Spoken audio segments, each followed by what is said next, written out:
So your work in the world, here's something that I have kind of been fascinated by is when when you hear somebody talking about somebody else, and especially when you hear people speaking of the dead, and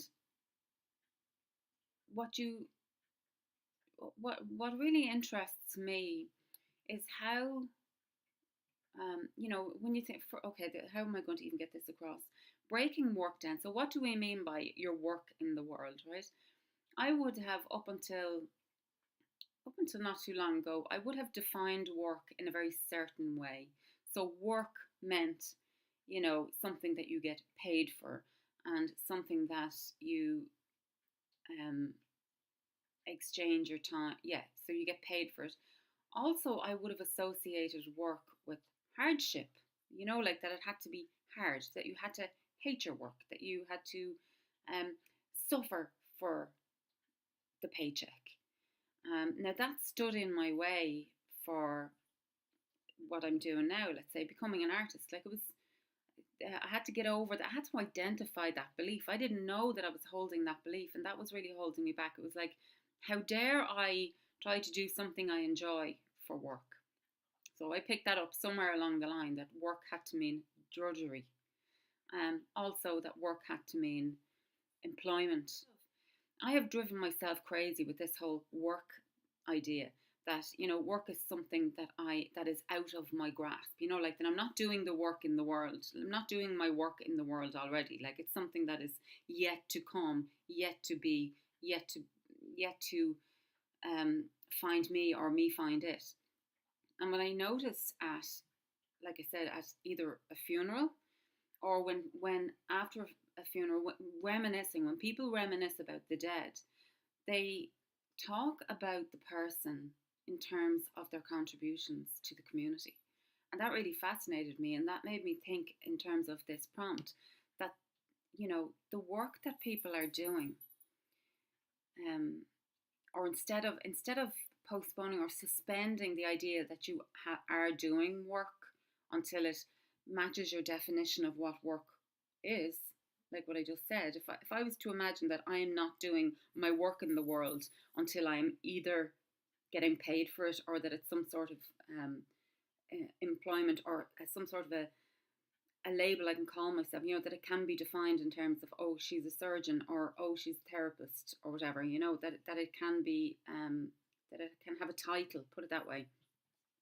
Um, as long as I keep that definition alive, well, then I'm not doing any work. But I am doing work. I do the work daily of, um, living my life as me. And the as me, I think, has always been my work and is my work and always will be my work. One of the things that was said over the mantra in our family over and over and over again is just be yourself. Just be yourself. And it sounds like such simple advice, just be yourself. But what I discovered was, first of all, I didn't know who that was. And I didn't know how to,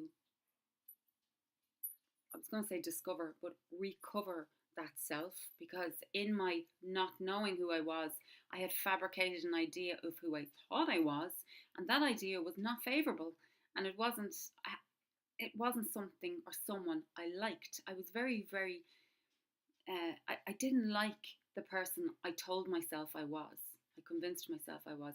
And I was desperately afraid that the person I thought I was would be exposed to the world and then they would agree, that I would then get consensus that, no, you're right, actually, Amanda, you're an absolute write off and there is something wrong with you.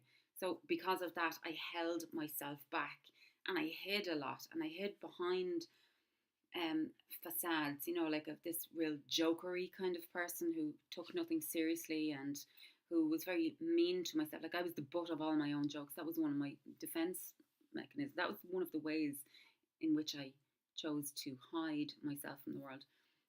So my work in the world was dismantling that and finding the self who I could just be. And that work has gone from being a very personal thing to being something that I know has